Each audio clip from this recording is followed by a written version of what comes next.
Bom dia a todos e a todas. Em nome tanto do ENAMPAR como do IAL, que organiza este sétimo ENAMPAR e da AMPAR. Sejam bem-vindos, então, a esta mesa ST45, nesta manhã de terça-feira, dia 8 de novembro de 2022. A nossa mesa terá 4 trabalhos a serem apresentados, lembrando a todos e a todas que estamos gravando, então a mesa será gravada e não será interrompida a gravação em momento nenhum. Meu nome é Fernando Vázquez Ramos, eu sou o coordenador. Ana Bárbara é nossa moderadora e temos alguém que não consegui saber o nome na equipe técnica, mas, enfim, a equipe técnica da Finatec está conosco também, nos auxiliando. Qualquer problema técnico, eles vão conseguir nos dar uma mão. O procedimento é o procedimento padrão, vocês já sabem, vocês vão ter 15 minutos. Ana Bárbara vai controlar esses 15 minutos para cada uma das apresentações. As apresentações serão na sequência e seguindo a ordem que está no documento oficial do ENAMPAR, começando pelo trabalho do patrimônio no projeto de arquitetura e urbanismo de Renata Hermani Almeida, doutora em arquitetura e urbanismo pela Universidade Federal do Espírito Santo, em companhia de Lívia Torresani Cavazzoni, mestranda em arquitetura e urbanismo da mesma universidade. Sejam bem-vindas as duas. Esse trabalho vai ser seguido pelo trabalho de normatização aplicada ao HBIM, apresentado por Edmara Paiva Santana, graduanda em Arquitetura e Urbanismo da Universidade Federal da Bahia, e provavelmente sua orientadora, Natália Joana Groitelars, professora doutora também da Universidade Federal da Bahia. Bem-vinda as duas autoras. O terceiro trabalho será o trabalho Tokyo Ride, Cidade e Patrimônio em uma narrativa documental, apresentado por Isabela Bretas Baptista, mestranda em Arquitetura e Urbanismo da Universidade de Brasília, e de Carlos Henrique Lima, doutor em Arquitetura da mesma universidade. Bem-vindo também aos autores. Finalizando, então, a apresentação de trabalhos nesta manhã, teremos o trabalho não podendo ir a campo, e agora uma atividade integrada teórico-prática realizada no formato remoto, apresentado pelos autores e autoras Glauce Lilian Alves de Albuquerque, doutora, Departamento de Arquitetura, Programa de Pós-Graduação em Arquitetura, Projeto e Ambiente da Universidade Federal do Rio Grande do Norte, e de José Cleuton do Nascimento, também doutor do Departamento de Arquitetura do mesmo programa, e do Dr. Emanuel Ramos Cavalcanti, do mesmo departamento, da mesma universidade. Bem-vindos também a estes autores. Sendo assim, e se não há nenhuma dúvida, eu vou passar então essa palavra para, não sei se para Renata ou para a Lívia Cavazzoni, que apresentarão o primeiro trabalho, o patrimônio no projeto em arquitetura e urbanismo. 15 minutos, a partir de agora, 10h04, 10h05. Olá, bom dia a todos. É um prazer estar aqui com vocês. Eu e Renata estamos na sala. Eu vou apresentar e depois, no debate, não sei se pode, nós duas estaremos à disposição.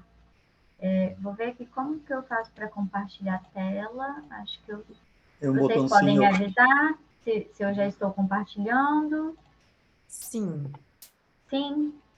Vocês estão vendo meu slide? Sim, tudo certo. Estamos. Tá bom ou menos? Diminuir, né? Se você quiser, Lívia, para facilitar, é a Lívia, né, que está falando? Isso. Pode apertar Ctrl L, porque aí fica em tela cheia. Muito melhor. Perfeito. Obrigada. Bom, o nosso artigo intitulado O Patrimônio no Projeto de Arquitetura e Urbanismo, né? Eu e a professora Renata, professora doutora, fizemos juntas esta pesquisa. Considerando essa fragmentação que ocorre nas sub-áreas temáticas da formação do arquiteto e urbanista, justifica-se refletir acerca deste caráter interdisciplinar, né, na formação destes profissionais. Então, este trabalho, ele adota uma discussão referente aos trabalhos de conclusão de curso realizados junto ao Departamento de Arquitetura e Urbanismo da Universidade Federal do Espírito Santo, em particular aqueles dedicados à história, à teoria e projeto de intervenção em pré-existências críticas, né? Então, em um primeiro momento, nós fizemos um levantamento deste quantitativo de projetos de graduação. Depois, eles foram mapeados na plataforma no QuantumGIS, né? E utilizando as bases de dados do Instituto do Jones dos Santos Neves e o Instituto Brasileiro Geográfico e Estatístico. E depois fizemos essa interpretação dessas dominâncias conceituais e projetuais adotadas nesses projetos de graduação. Então, ao fazer esse levantativo destes projetos orientados pela nossa professora doutora Renata Irmani, foram identificados 90 projetos de graduação entre os anos de 1992 a 2020, né? Destes 90, 34 eram diretamente relacionados a projeto de arquitetura e urbanismo. Só que nós só tivemos acesso a 28 por conta, a pesquisa foi realizada na época da pandemia, então a gente não tinha acesso a todos os projetos. Muitos estavam impressos no laboratório e a gente não tinha acesso. Então, tivemos acesso apenas os que eram já em formato digital ou que foram digitalizados. Então, nós fizemos um fichamento destes 28, né, com os dados de identificação, o título, um resumo e também as imagens do mesmo. Fizemos uma catalogação de 28 projetos. Apesar de fichar 28, nós mapeamos todos os que conseguimos. 13 não foram mapeados porque eles se tratavam apenas não de projetos em si de lugares específicos, mas de uma determinada tipologia, né? Então, não conseguimos mapeá-los. Nós mapeamos, esse aqui é o estado do Espírito Santo, com divisa com Minas Gerais, Bahia, e aqui no sul, Rio de Janeiro. Todas as cidades em roxo são onde foram localizados esses projetos que nós mapeamos. Em Minas Gerais, foram mapeados em 2 cidades, Rio de Janeiro, uma, e a maior concentração é no estado do Espírito Santo. Onde houve muita concentração, nós fizemos ampliação, como foi o caso do sítio histórico de Santa Leopoldina, que é esse daqui, o centro de Vitória, né, que é a capital do nosso estado, tem uma grande concentração, e também ampliação do centro histórico de São Mateus, né? E eles foram categorizados por cores referentes aos períodos, certo? 1990 a 99, 2000 a 2009. Então, a cada 10 anos. Também identificamos as massas d'água e as principais rodovias para que pudéssemos analisar de forma generalizada essa implantação. Bom, ao analisar essa implantação, foi notado que não existe um padrão destas localizações projetuais, nem referente às massas d'água que nós inserimos no mapeamento ou às rodovias federais e estaduais, né? Não foram identificados padrões específicos quanto à escolha do local ou também quanto essa predominância cronológica pré-existente. E ocorrendo projetos de intervenção em arquitetura tradicional, né? Igual eu falei, correspondente ao período, seja também colonial, ou eclético, ou arquitetura moderna. Então, é possível que essa escolha possa partir dessa relação pessoal afetiva do discente, né? Do discente que também é autor. Por quê? Ocorrem decisões de claro vínculo memorial e outras de valorização dessa arquitetura histórica, urbana e rural. Bom, dentro destes 28 projetos, nós fizemos um novo recorte para realizar a interpretação das dominâncias conceituais e projetuais, o que leva a selecionar 19 projetos. E esses 19 projetos são selecionados neste recorte a partir da metodologia adotada em um projeto de pesquisa denominado Cidade no Brasil, o lugar do passado e intervenções urbanas, né?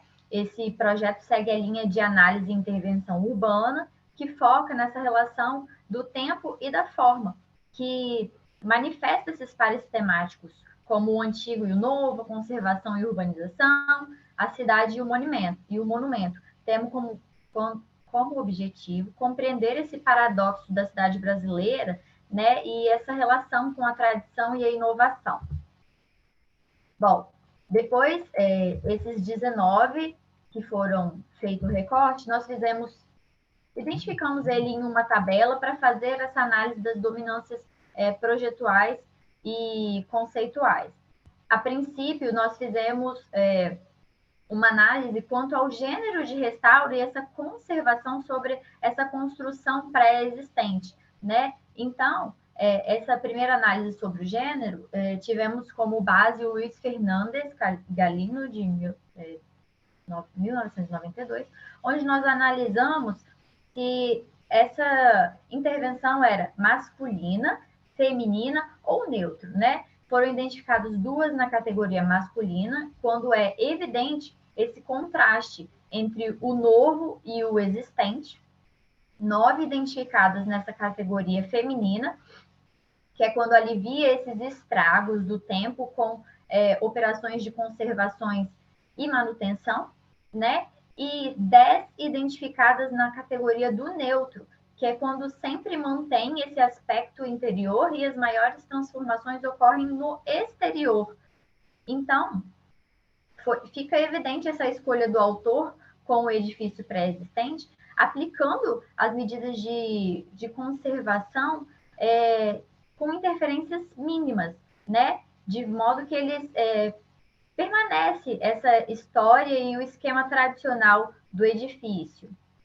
O número identificado nessa categoria do neutro reafirma, né, essa sustentação, uma vez que parte significativa dos projetos realiza reestruturações físicas e funcionais para adaptar ao edifício pré-existente.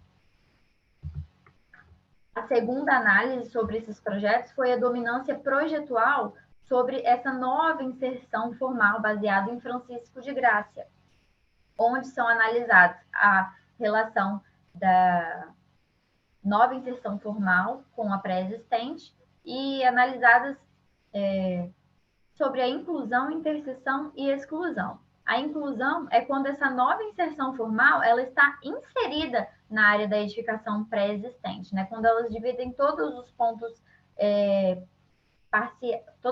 espaciais. A interseção é quando essa edificação pré-existente recebe essa nova inserção formal como um elemento modificador, compartilhando apenas alguns pontos em comum.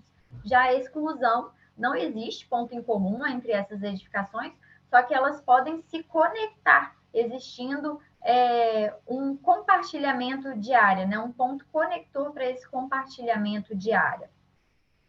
E a gente vê como o maior número de projetos foi classificado nessa dominância projetual da exclusão, mostrando que, mais uma vez, que a preferência dos autores é preservar o edifício pré-existente, fazendo o mínimo de intervenção possível, né? De forma que essa nova inserção componha harmonicamente a paisagem e o entorno dessa edificação pré-existente. Também analisamos os instrumentos de projetos, identificando o vínculo figurativo e compositivo entre essas edificações de pré-existente e a nova inserção formal, analisando a correspondência, o fortalecimento e a homologação. A correspondência é quando ele é determinado, as tipologias, né, são determinadas pela métrica, pela geométrica e pela proporção.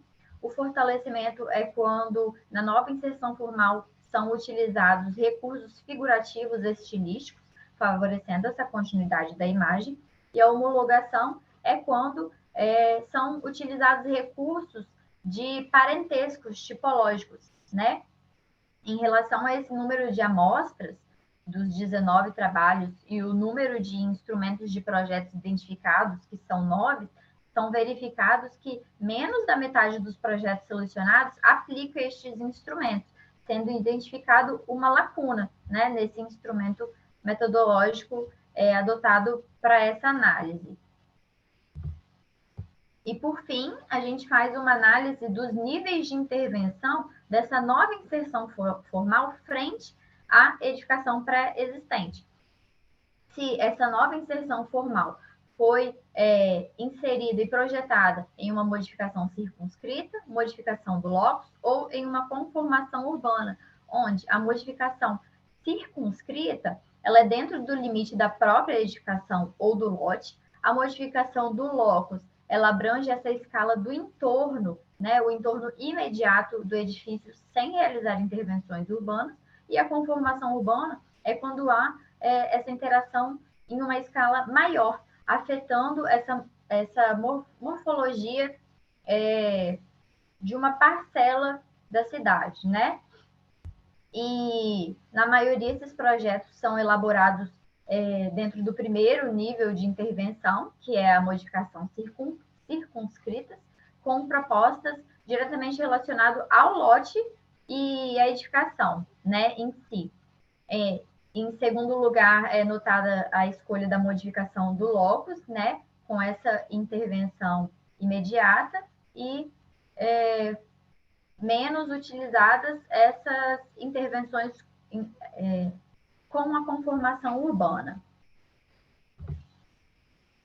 Então, nota-se que há um empenho para que seja realizada essa revitalização e reconfiguração da edificação pré-existente, associada à reinserção urbanística e do entorno, né?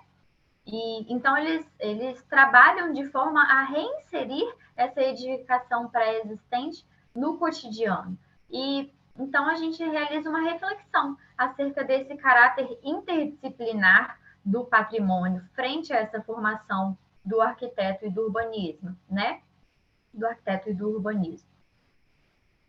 Esse partido, ele se encontra em consonância com Edson da Cunha Marfus, na defesa de uma redefinição desses aspectos essenciais da arquitetura por meio de um quaterno, composto por 3 condições internas ao problema projetual, que seria o programa, o lugar e a construção, e uma condição externa, o repertório de estruturas formais, que fornece esses meios de sintetizar essas formas ou 3, né?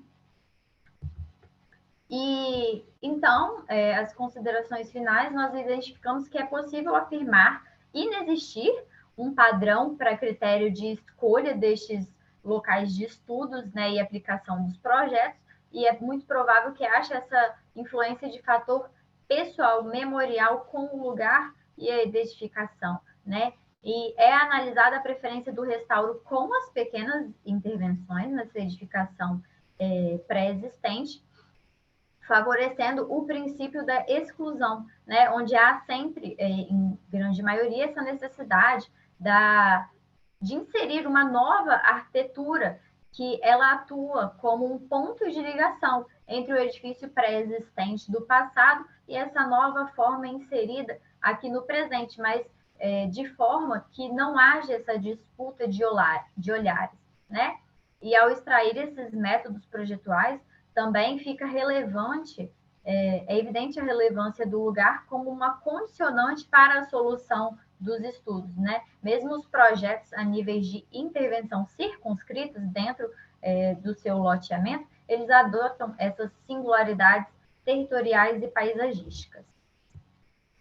E esses trabalhos de graduação desenvolvidos na temática do patrimônio arquitetônico, eles partem do princípio da preservação, conservação e restauro dessa edificação pré-existente, e os seus autores expandem esses projetos para além do edifício também, né? Realizando essas modificações a partir de conservações morfotipológicas e urbanas, né?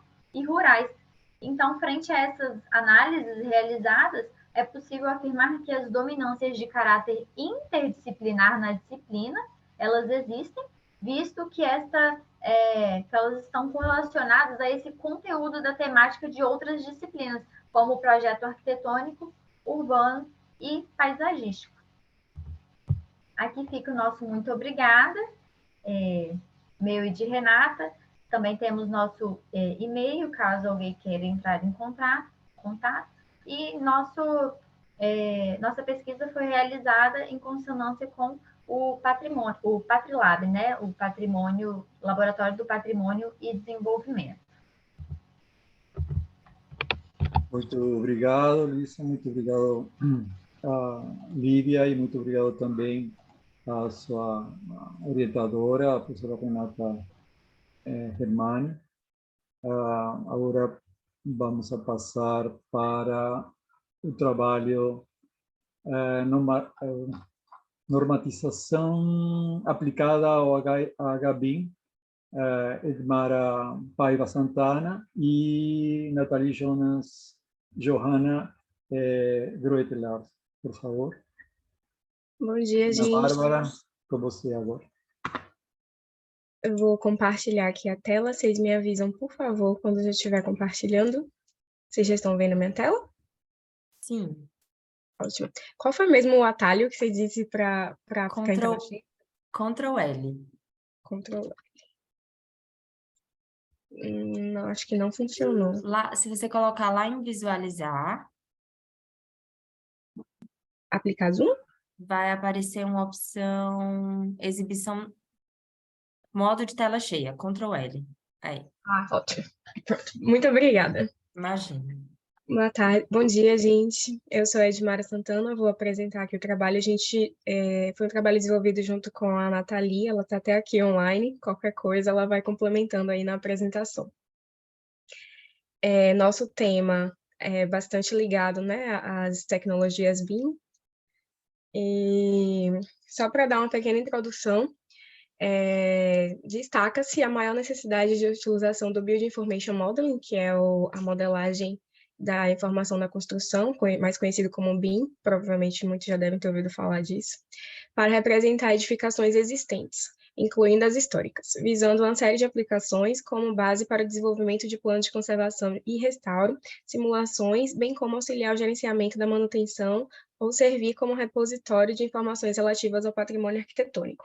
Esse trabalho foi desenvolvido porque percebemos que a utilização do BIM para representar ou para modelar e projetar novas edificações já é amplamente conhecida, mas para representar e modelar edificações existentes, principalmente as edificações históricas, é uma coisa que ainda estão começando a desenvolver.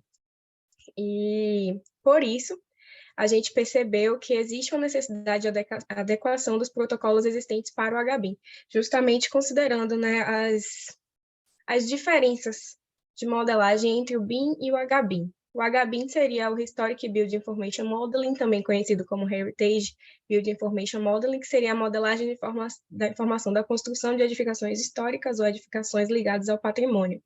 Essa definição aparece bastante diversa, bastantes definições na bibliografia, né? E todas as bibliografias que encontramos referentes ao HBIM, eles mostram uma mesma coisa, que existem novas relações que são construídas a partir do momento que a gente faz uma modelagem HBIM, e essas relações, elas acabam por requerer outros tipos de padronizações. É justamente esse o tema, né, da nossa pesquisa. Um exemplo dessas diferenças é que, quando a gente faz um modelo HBIM, a gente tem a necessidade, principalmente, de incluir outras informações que não são apenas informações geométricas, que a gente chama de informações semânticas, e isso é de essencial importância para a representação de um modelo HBIM. E nisso, eu trouxe aqui esse exemplo, que é da professora Nathalie também, que retrata mais ou menos o que seriam essas informações semânticas, né? No caso, a utilização de imagens, ou a inserção de fotos históricas, a inserção de textos explicativos. Isso, para a gente que faz o modelo HBIM, é de essencial importância. E isso não está inserido nos contextos da modelagem BIM, necessariamente para edificações já existentes, né? Essa é uma das principais diferenças entre diversas outras. Outra diferença também é que a gente trabalha, quando a gente faz um modelo HBIM, a gente trabalha com diversos tipos de levantamento.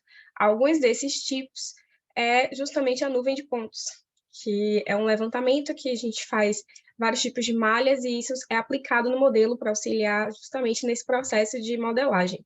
Então, atualmente, o HBIM pode ser entendido em um sentido mais amplo, referindo-se ao BIM para representar, gerenciar edificações históricas, sem necessariamente haver uso de nuvem de pontos, porque realmente é uma coisa que não é obrigatória, mas que são gerados, né, por sistemas de varredura que servem também como base da modelagem, coisa que não acontece quando a gente está fazendo um modelo BIM normal, né, de novos projetos, já que o projeto não existe ainda. Então, entre muitas das diferenças, né, entre o BIM e o HBIM, essas são duas bastante importantes, né, bastante principais. Trouxe aqui esse exemplo que é de um dos artigos, né, que nós estudamos para desenvolver essa pesquisa, que é o COGIMA, de 2018, que é justamente o modelo BIM que desenvolveram e a nuvem de pontos, né, dá para a gente perceber a relação entre os dois. Bom, entre as iniciativas de padronização, que são diversas na bibliografia, a gente percebe que, à medida que se começam a fazer modelos HBIM, começam a surgir novas necessidades e novas adequações para que aquilo fique realmente adequado com aquele modelo específico. E a principal definição, tanto para BIM também, é a definição do Level of Development, que é o mais conhecido como LOD, normalmente quem trabalha com BIM já com certeza já ouviu falar muito sobre isso, que é o nível de desenvolvimento do modelo. E aqui a gente apresenta, no caso de um modelo feito, né, para a edificação BIM, seria o estudo volumétrico, e aquilo vai se desenvolvendo até o LOD 500, que seria já a atualização do modelo para o que foi construído. Então, existe já essa padronização, né, reconhecida, que é o LOD. Uma questão importante é a tentativa de diversos autores na bibliografia de adotar esse LOD também para o HBIM, que é uma relação bastante complexa, né? Uma dessas relações seria o Level of Detail, também outra relação importante, o Level of Information, nível de detalhe e nível de informação, respectivamente, que seria justamente essa relação entre os dados semânticos e os dados geométricos para os modelos HBIM. Os dados geométricos, né, aquilo que realmente vai aparecer no modelo, os dados semânticos, todas essas informações que a gente vai adicionando. Então, a ideia desse caso, desses autores, né, Morerol, de 2021, seria justamente fazer uma relação que conseguisse fazer uma padronização relacionando o Level of Detail e o Level of Information, né? No caso, o modelo geométrico com o modelo semântico, digamos assim. Outras definições bastante importantes na literatura são as definições de Banff e de Brumana, que são definições com nomes diferentes, mas que eles falam mais ou menos a mesma coisa, o Grade of Formation, Grade of Geometry e Grade of Accuracy, que seria o grau de formação, grau de geometria e grau de precisão. E a ideia dos dois seria juntar esses três conceitos, né? E cada um deles seria aplicado de formas diferentes, dependendo da necessidade daquele modelo. Se fosse um modelo só para análise energética, um modelo para apenas uma documentação as built ou as found, ou um modelo para construção mesmo, para planos de gerenciamento. Então, cada um desses, eles seriam variados, né? De acordo com isso. Outra relação bastante interessante também que a gente encontrou na bibliografia foi o Level of Complexity. Essa é uma relação bastante interessante porque ela leva em consideração a tolerância da precisão do modelo de acordo com a complexidade das informações geométricas que serão modeladas, né? Quando a gente está se tratando de uma edificação, de um modelo HBIM, uma das dificuldades apontadas por praticamente todos os autores é a dificuldade justamente de representar essas formas complexas que normalmente são encontradas em edificações históricas.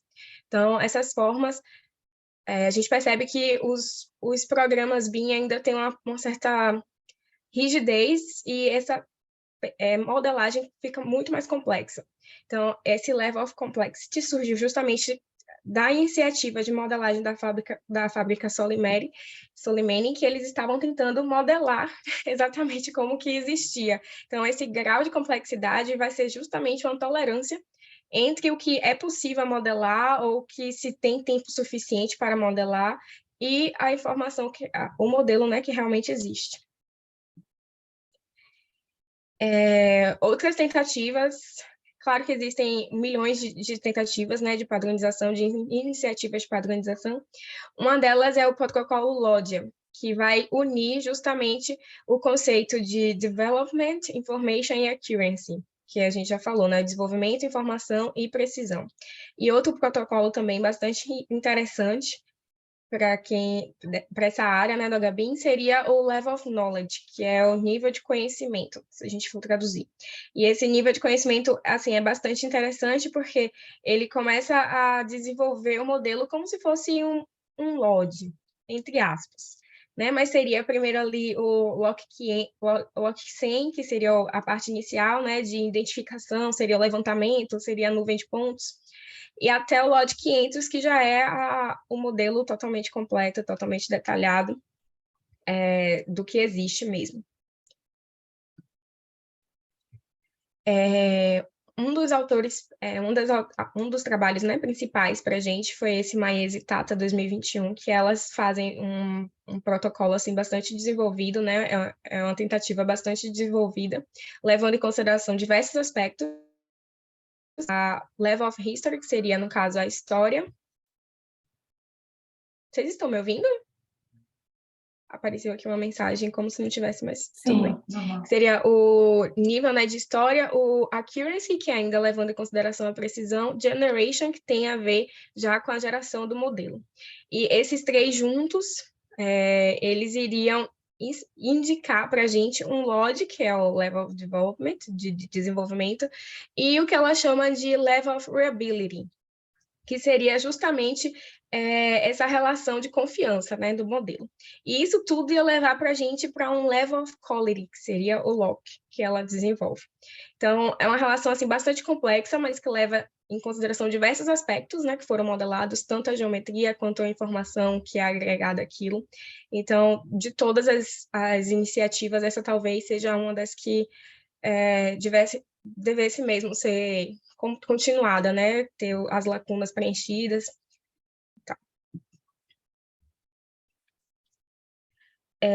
Então, diversas iniciativas também no âmbito de normas regulamentadoras, tanto na Itália quanto no Reino Unido, quanto nos Estados Unidos. De todas essas, principalmente essa UNE 11.337 de 2017 da Itália, é uma das que realmente leva em consideração já o modelo BIM aplicado para edificações históricas, né, trazendo justamente o conceito que para eles é o LOD G e o LOD F e o LOD G, que são conceitos que não aparecem nas outras normas, mas que levam totalmente em consideração o que seria o HBIM, que já seria o modelo mesmo para gerenciamento e para manutenção e para restauro. Então, a gente conclui que a necessidade de agrupar informações específicas e a modelagem de formas complexas torna necessária a realização de adaptações e padronizações de forma a atender às necessidades específicas dos modelos HBIM. A gente percebe que cada autor ele vai desenvolver uma teoria ou vai desenvolver um protocolo de acordo com as necessidades daquele modelo em específico em que ele está trabalhando. Então, realmente é uma coisa que pode ser bastante desenvolvida, né? Uma iniciativa que realmente seja que agregue todas as informações e seja compatível, né, com todos os modelos HBIM. Ainda não tem uma norma técnica totalmente adaptada para essas demandas do HBIM, e são diversos estudos e tentativas, mas que é uma área que ainda precisa de realmente bastante investigação, bastante aprimoramento, para que tenha justamente essa coisa do reconhecimento e que todo mundo consiga ter literalmente uma padronização, né? Tenha um conceito que, assim como acontece hoje com o BIM, seja também aplicado para o HBIM. Que são um pouco das nossas referências, foram muitas, foi quase um levantamento bibliográfico mesmo, e obrigada pela atenção. Muito obrigado, Mara, muito obrigado também a sua orientadora, a doutora Joetelas. Um trabalho bem interessante. Vamos agora, então, para o terceiro trabalho, porque aí vamos ter mais tempo depois para os debates e as discussões. O terceiro trabalho é Tokyo Ride, Cidade e Patrimônio em uma narrativa documental.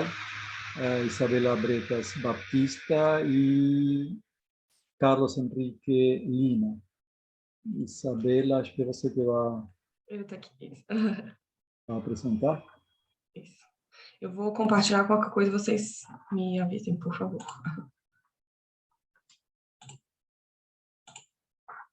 Eu quero parabenizar a todo mundo, estamos sendo extremadamente corretíssimos com o tempo, é ótimo isso.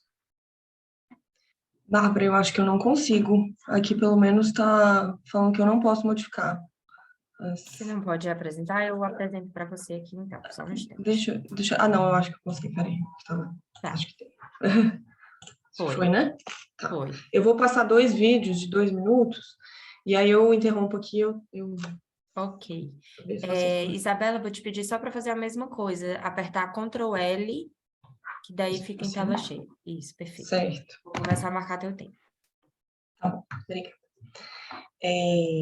Eu sou Isabela, mestranda da Universidade de Brasília e orientada pelo professor Dr. Carlos Henrique Magalhães de Lima.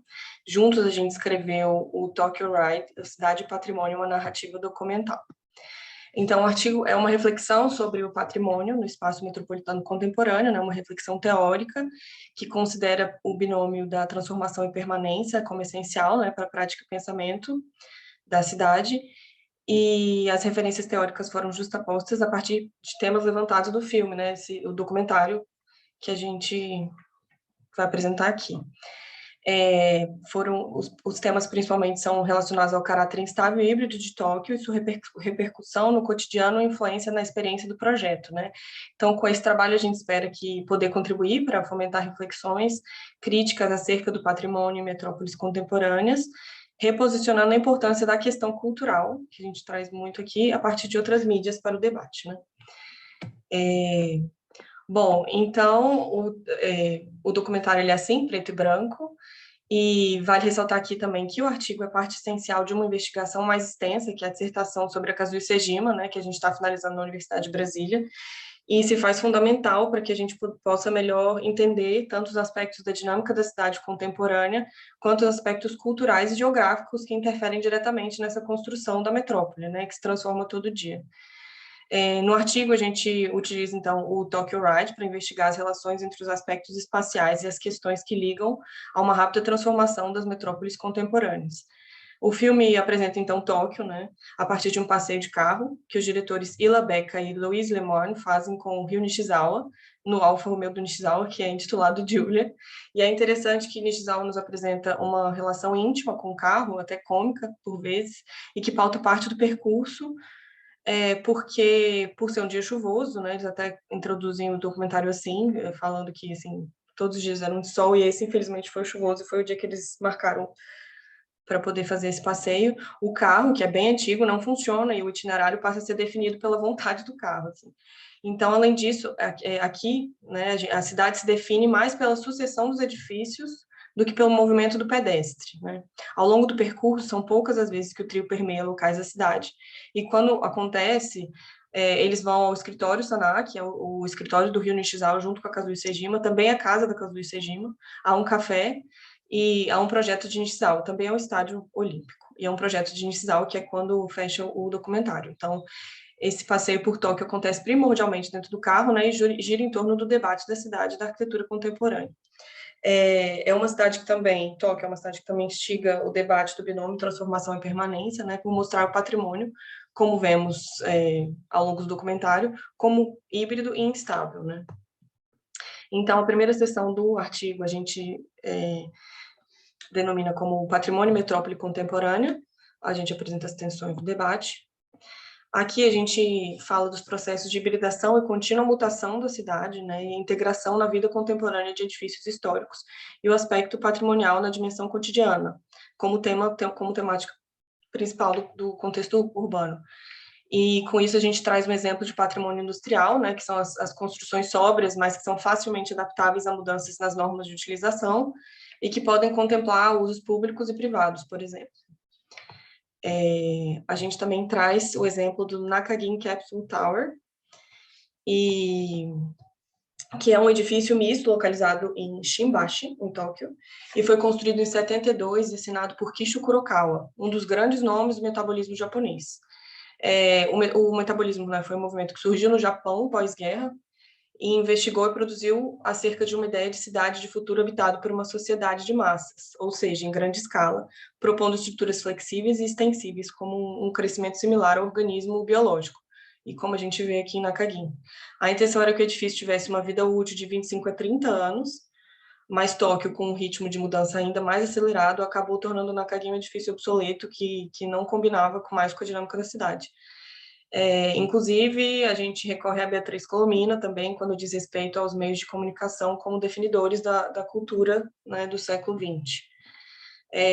Aqui, como segunda sessão, a gente tem Tokyo Ride, que a gente entra um pouco mais no documentário, né, cidade, patrimônio, e cinema, patrimônio e cidade. Eu vou passar um trechinho para vocês, que eu acho que é interessante para o debate. Cadê aqui?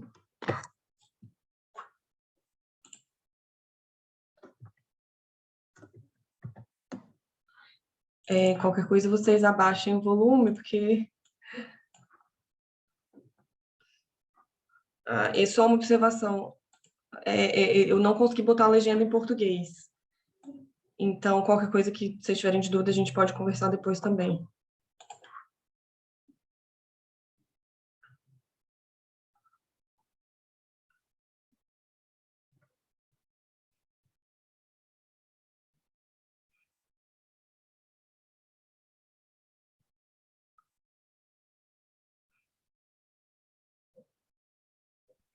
Oi, Isabela, você está O conseguindo? Então, o vocês vídeo não está estão rolando?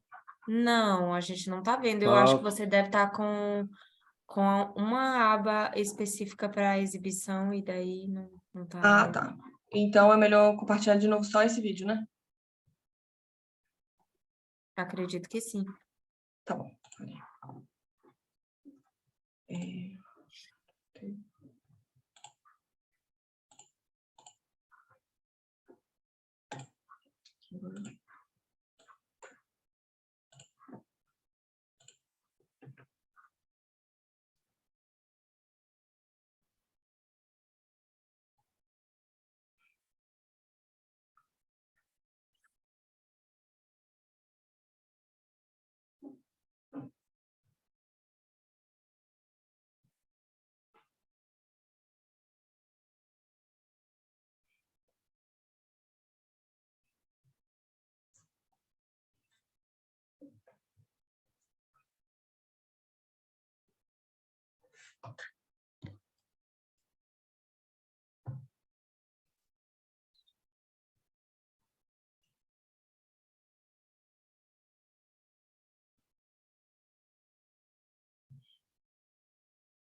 Ok.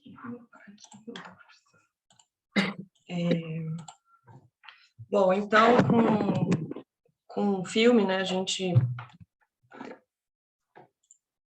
que buscou explorar os contrastes entre as tradições e a acelerada transformação dos espaços, as mudanças programáticas das tecnologias e infraestrutura, e pela fala dele a gente observa como Tóquio é uma cidade em camadas, né, que vai sobrepondo as tradições a essas transformações, e não há grande relevância no tema regulamentação, como ele mesmo fala aí, porque tudo é efêmero e está muito intrínseco à cultura japonesa também, né? Então, o karatê é um caráter mutável e impermanente da metrópole contemporânea.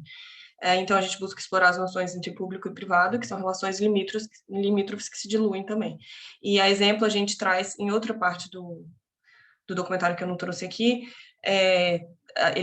a Sejima, Kazuo Sejima, que é a sócia do Nishizawa, fala, inclusive, que ela não há um lugar nem hora definido para comer ou dormir, né? Porque ela se funde com o escritório, com a casa, que não é no mesmo lugar, mas, assim, é tudo sem limites, assim, é tudo indeterminado, né? Então, a gente também explora nessa sessão espaços públicos expandidos que se exteriorizam com as regras de convívio cívico, né? Como, por exemplo, também acontece isso que acontece com a Sejima, muitas pessoas que frequentam casas de mangá e karaokês, por exemplo. A terceira sessão é a percepção dual de patrimônio, cidade substantivo e cidades verbo, e esse também é o último trechozinho também de 2 minutos, pouquinho, que eu quero mostrar para vocês, porque é muito interessante e traz uma perspectiva cultural e geográfica para o debate aqui.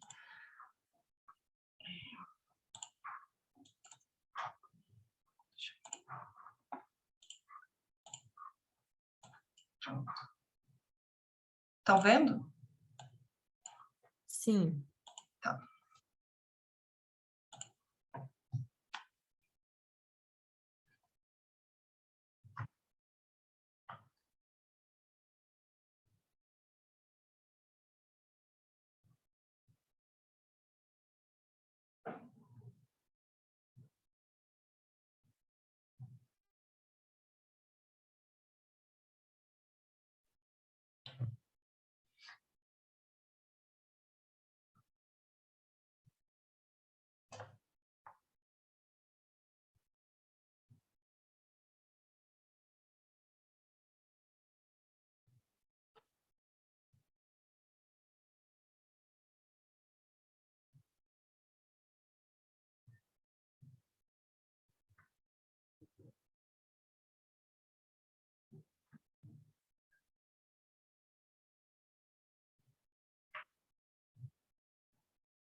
Bom, então, aqui, gente, o vídeo.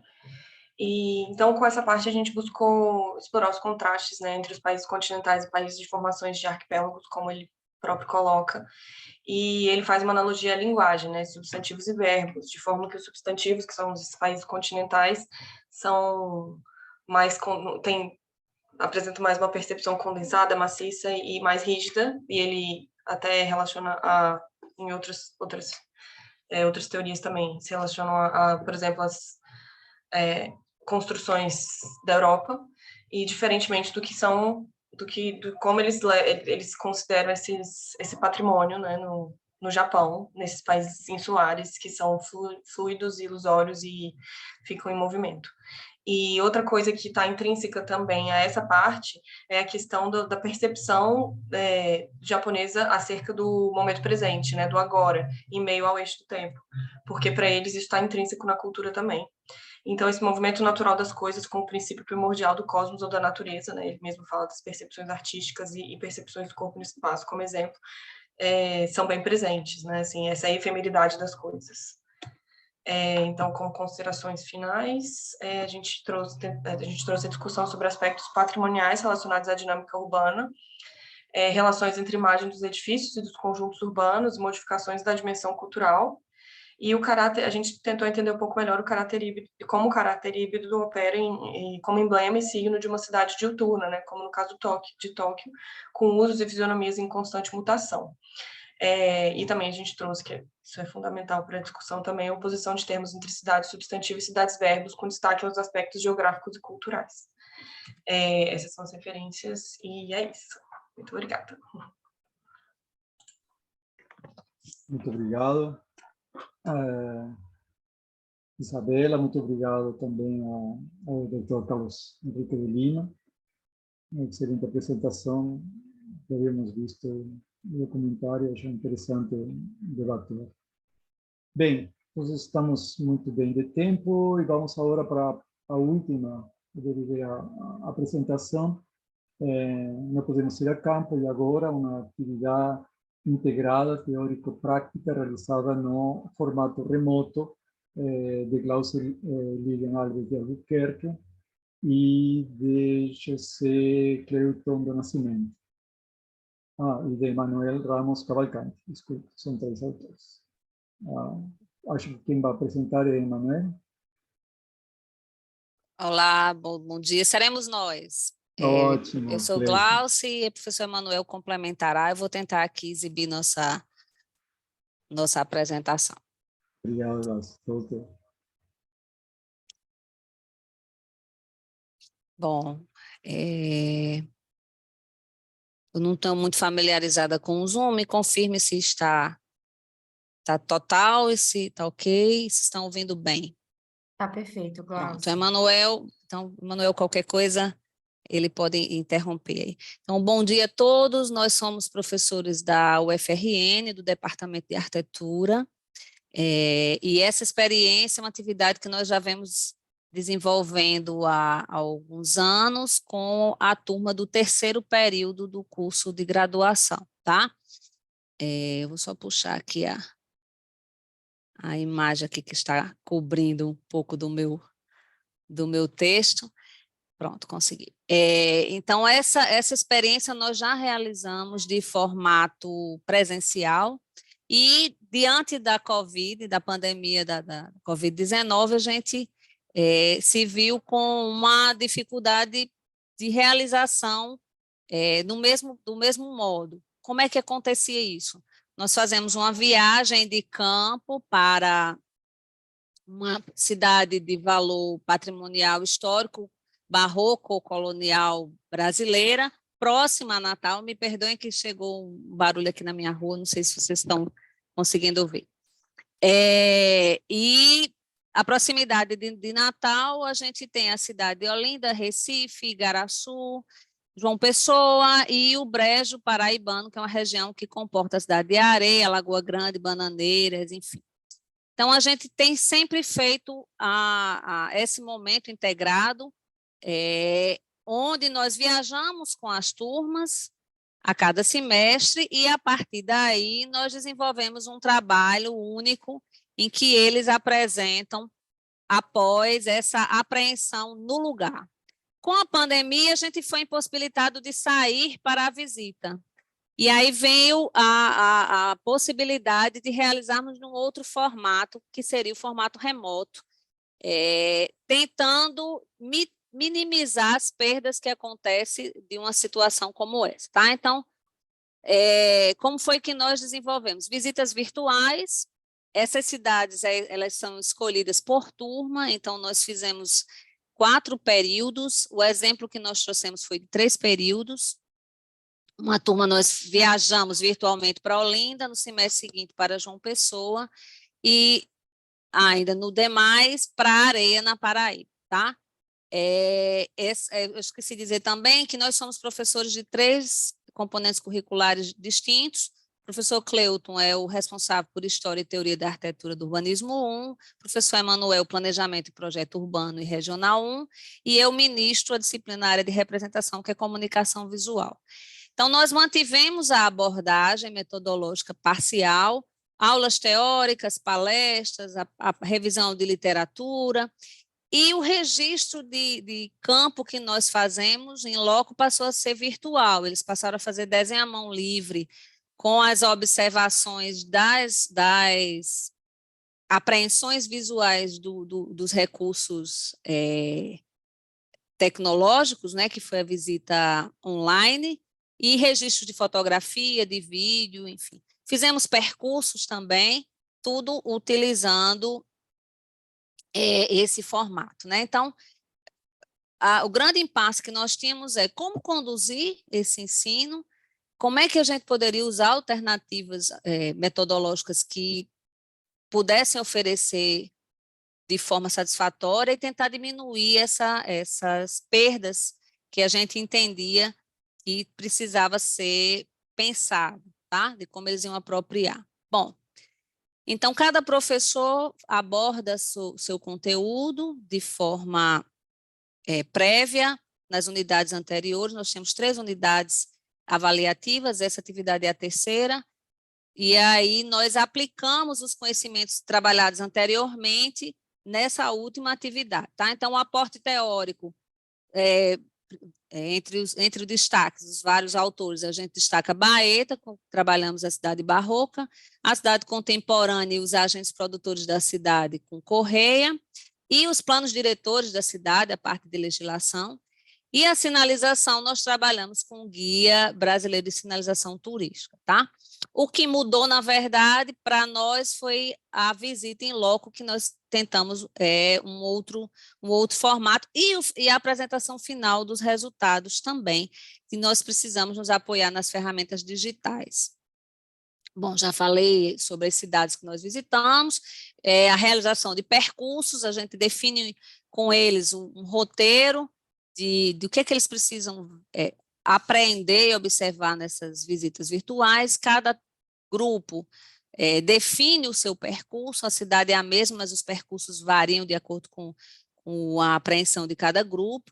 Normalmente a gente traz especialistas para palestrar sobre as cidades, sobre o patrimônio cultural, tá? Usamos os recursos, sempre temos uma questão norteadora, o que eles observam que modificou na cidade ou de readaptação da cidade atual, frente às características da cidade barroco, da cidade colonial, e a produção de material para sintetizar essa apreensão, tá? Então, cada turma, a gente apresentou para eles problemas diferentes, porque as cidades também eram diferentes, e o material como resultado que eles tinham que trazer como produto também variou. Então, a turma de Olinda produziu um material para um evento fictício dos Urban Sketchers, né, que é um grupo que já existe de desenhadores urbanos. Teve um outro grupo, o grupo de João Pessoa, trabalhou com cards de educação patrimonial para o Instagram, tentando trazer também uma linguagem deles, né, de mídias sociais. E o terceiro experiência trabalhou com caderno de viagem virtual, porque é importante também lembrar que nós prometemos a eles um voucher de viagem, tão quanto a gente pudesse retornar para o presencial, eles iriam em loco, em outro momento, conosco, ver novamente o que eles viram de forma remota. Então, cada material desse foi pensado também para eles usarem posteriormente, no momento que eles voltassem conosco, né, à cidade de um outro modo. E a gente sempre traz também outras áreas para participar conosco dessa integração. Então, literatura barroca, música barroca, e a gente sempre encerra com um concerto de música. Nós temos parceria com alguns grupos aqui da universidade, um grupo de ópera e um dueto de cordas, e a gente faz essa apresentação lá no nosso espaço físico com música barroca, uma aula barroca, né, integrando conosco. E aí nós mantivemos de uma forma remota também. O grupo de cordas apresentou para os alunos e fez as suas correlações, né, com o nosso conteúdo. A gente traz agora mais imagens sobre os nossos resultados. Então, o primeiro grupo que trabalhou com os vários grupos, né, eu estou falando de grupo, mas é turma, me perdoe. A primeira turma que trabalhou as questões relacionadas à Olinda a gente trouxe alguns exemplos de material que eles produziram para um encontro fictício dos Urbana Sketches e fizeram material gráfico, virtual, para esse evento fictício, criaram folders, utilizando os vários recursos de QR Code, de vídeo. Lembrando que eles tinham que trazer o conteúdo de história, tinham que trazer o conteúdo de planejamento e projeto urbano, e tinham que pensar na diagramação visual, numa comunicação que fosse atrativa para quem está observando aí o produto. Tá? Então, aí são os vários exemplos do material que eles fizeram, criaram camisetas, aplicações, botões, abas que se abriam, usaram os vários recursos que as tecnologias trouxeram. E aqui as nossas aulas, usando o sistema que a universidade nos permitia, né, o Google Meet, e a apresentação, tanto das orientações como as apresentações finais, a gente traz aí o carrossel e os momentos aí, o professor Cleuto, o professor Emanuel, o aluno que abre a câmera, né, que era a grande dificuldade nossa do remoto, então a gente tem aí as bolinhas e as carinhas, e o nosso Vitor aí conosco, aí aparecendo aí nos momentos, tá? Aqui é o segundo momento, quando nós fizemos a atividade com a turma, que foi a João Pessoa, a gente inaugurou, de certa forma, outro formato. Nós pedíamos uma sequência de 10 carrosséis de foto para cada modo de aproximação. Então, eles tinham que, cada grupo, cada sequência dessa horizontal significa um grupo que trabalhou uma visão da cidade, do centro histórico da cidade, usando 10 carrosséis de imagens e mapas, texto, informações gerais sobre o centro histórico. O segundo era um mapa de aproximação de um percurso, eles tinham que definir percurso, explicar melhor. E o terceiro, eles tinham que escolher um edifício dentro desse percurso para analisar e fazer as correlações. Então, cada faixa dessa, não sei se dá para ver o meu mouse, cada faixa dessa correspondeu a uma parte do grupo, tá? E isso foi pensado para esses grupos trabalharem. A seguinte, nós fomos para a areia, e aí nós pedimos para que a turma elaborasse cadernos de viagem que pudesse ser usado quando eles fossem à areia. Então, fosse um material em que eles tivessem condições de complementar e trouxessem informações preciosas para quando eles estivessem lá visitando presencialmente. Então, aqui são alguns exemplos de cadernos. Eles criaram os modelinhos dos cadernos de forma virtual, acrescentaram desenhos, tá? Fizeram aí a edição 2021.1, salvo me engano, enfim. E aí eles colocaram aí exemplo de um grupo, estou olhando aqui o meu tempo, aqui é exemplo de outro grupo. Como é um formato que permite muito recurso da tecnologia, eles deixaram bastante espaço para complementações, colar fotos, colocar textos, áreas para desenho, E teve grupos que também ousaram com vídeos. Eu, infelizmente, não consegui salvar o vídeo aqui, deixei só o print. Fiz esse grupo aqui, trabalhou com cordel e fez um cordel contando toda a história lá da colonização e o convite à cidade para ir usando um vídeo mais interativo e tal. Aqui a gente traz aí um print do momento que os alunos assistiram a uma das apresentações dos nossos parceiros aqui da UFRN, o duo de cordas, fazendo o encerramento, e aí a gente faz um momento assim, bem festivo, sorteamos livros e fazemos um momento assim, de bem valorização do produto que eles estão entregando, tá? E aí a gente traz o a mais do nosso artigo, que é a primeira viagem que a gente fez já.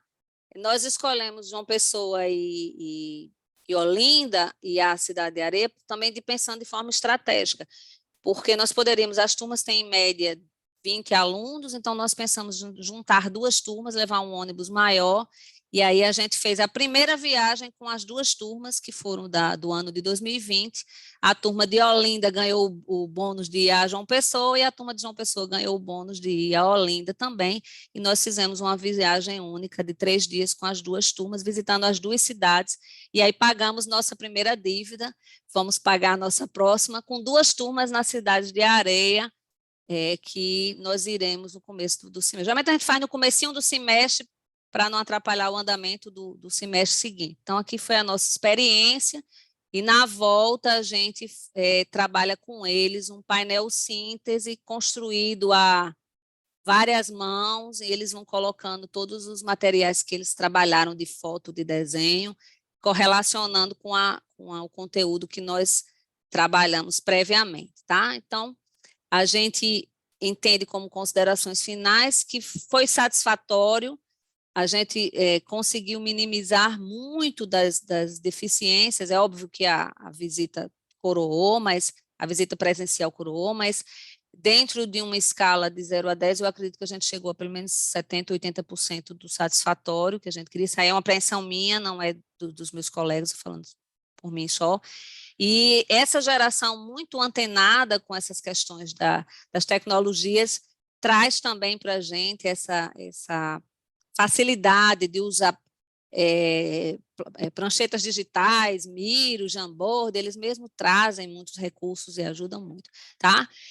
Embora a gente sabe que nada substitui a apreensão do lugar e a questão temporal, a questão sensorial, mas a gente, dentro dos recursos que a gente acha que foi satisfatório, e a possibilidade de retornar, assim, com alunos de 3º período que voltaram a esse lugar no 7º e no 8º, eles tinham acabado de cursar a disciplina de patrimônio, a turma do 8º, e a de 7º estava cursando a disciplina de patrimônio, que é o tema do 7º período.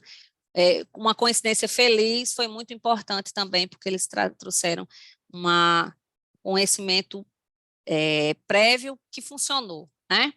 Então, a gente traz aí também as nossas referências, agradecemos aí a atenção e os nossos contatos, caso alguém se interesse em conversar com a gente posteriormente. Acho que é isso, Emanuel. Temos aí mais um minutinho, se você quiser complementar. Obrigada. Oi, Glaucio. Bom dia. Só para complementar, vocês estão me ouvindo bem? Sim, pode falar. Tá, é porque estava caindo aqui, caiu a internet, eu só consegui voltar agora, infelizmente perdi o finalzinho. Mas era só para complementar que um desafio ainda maior do que esse das metodologias aí alternativas para trabalhar com essa atividade integrada foi no início quando a gente foi voltar da pandemia, que a UFRN estabeleceu um semestre suplementar, né? E nós precisávamos já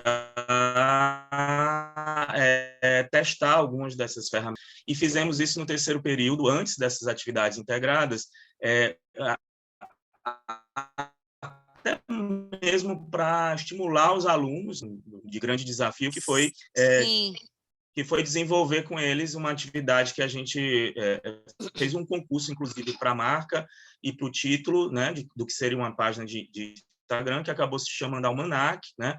Os alunos fizeram um concurso para a marquinha e com jurados, professores jurados, com premiações e tudo mais, deu um estímulo e um ânimo Sim.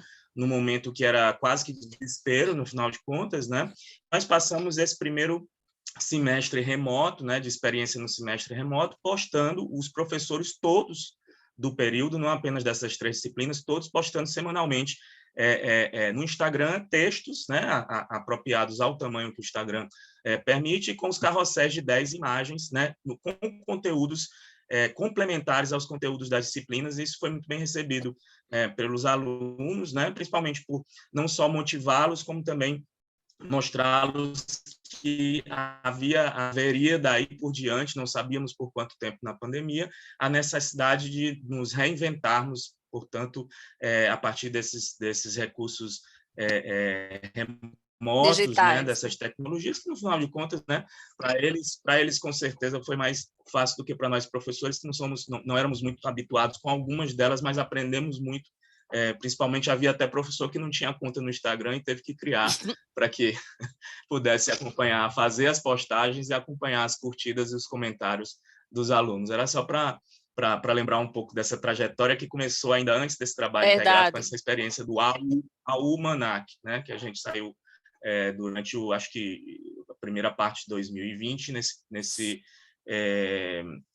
semestre suplementar da UFRN. Só isso mesmo. Isso, Obrigado. bem lembrado, Emanuel, do nosso almanac, aí, que foi um test drive aí, piloto. É isso, estamos aqui disponíveis. Deixa eu encerrar a apresentação. Muito obrigado, Glaucia, muito obrigado, Nada. José Cleuton, muito obrigado, Emanuel, pela apresentação. Acho que com isso encerramos a parte da apresentação. Agora temos quase 50 minutos aproximadamente para o debate, o que acho que é ótimo, porque nos dá tempo de comentar e ao mesmo tempo de trocar experiências.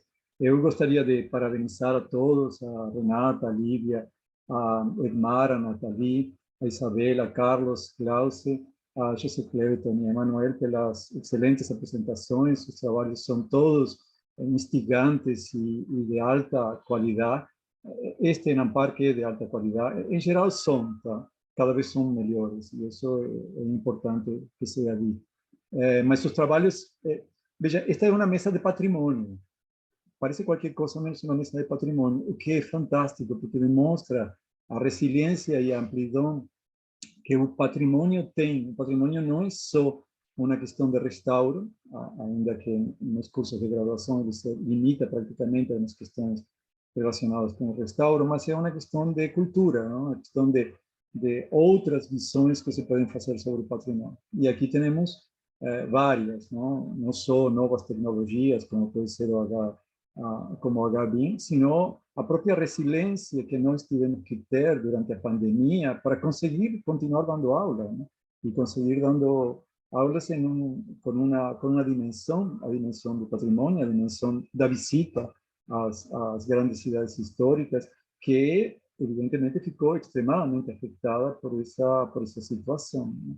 Então, nossa própria revolução interna para conseguir adaptar-nos a como enfrentar as questões patrimoniais dentro da universidade e a como enfrentar culturalmente as questões patrimoniais a partir das novas tecnologias, não só as tecnologias de estudo que se podem fazer sobre o patrimônio, mas também as tecnologias relacionadas com a didática e com a pedagogia, isto é, como nós somos capazes de enfrentar a transmissão do conhecimento, não?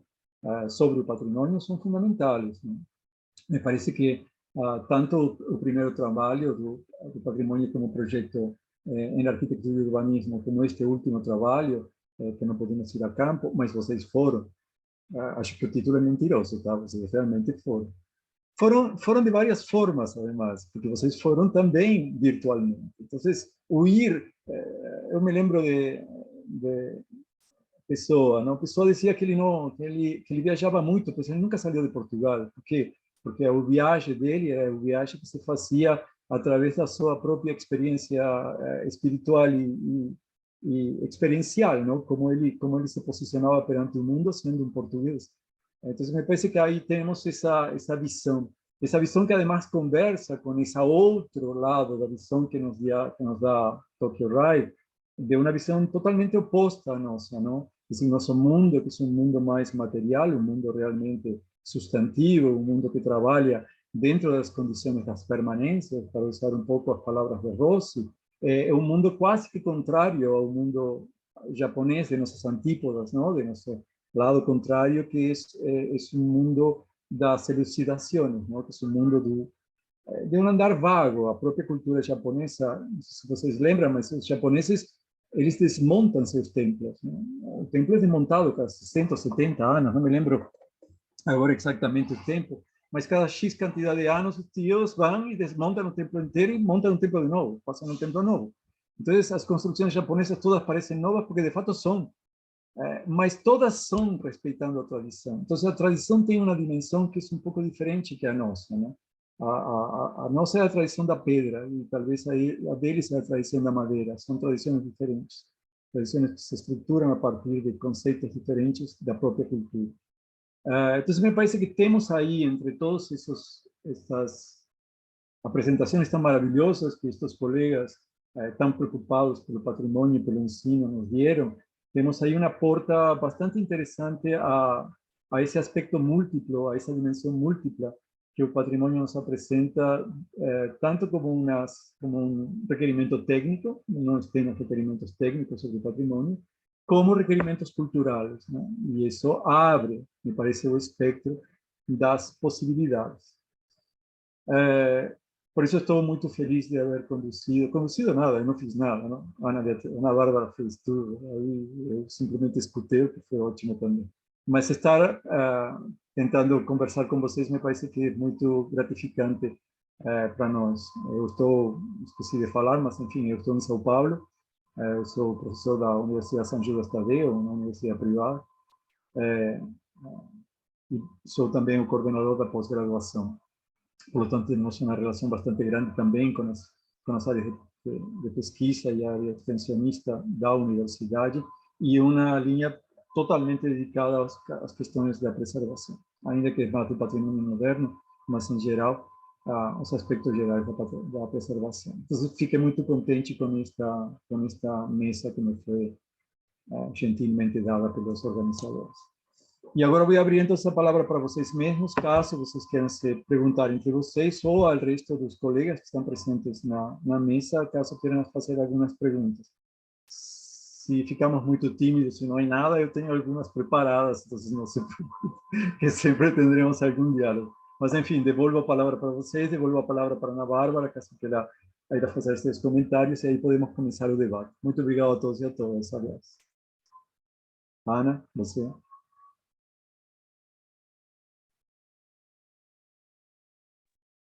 Olá, eu abro a palavra para os participantes. Fiquem à vontade. Parabéns a todos pelos trabalhos. São, como o professor Fernando falou, são trabalhos muito instigantes e de naturezas muito diversas.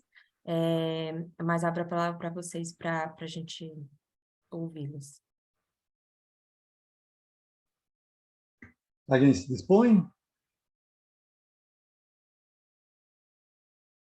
Não? Eu vou disparar algumas, então, só para entusiasmá-los a perguntar. Acho que, veja, os trabalhos são todos extremadamente instigantes, mas eles são muito diferenciados, né? São muito diferentes, abordam a temática do patrimônio de pontos muito distantes, em alguns casos. Mas eu vou tentar fazer as perguntas um pouco invertidas sobre as dificuldades, é decir, os problemas que cada um desses trabalhos enfrenta. Como nós enfrentamos, vocês sabem, a ciência não avança por conclusões, a ciência avança por problemas, não?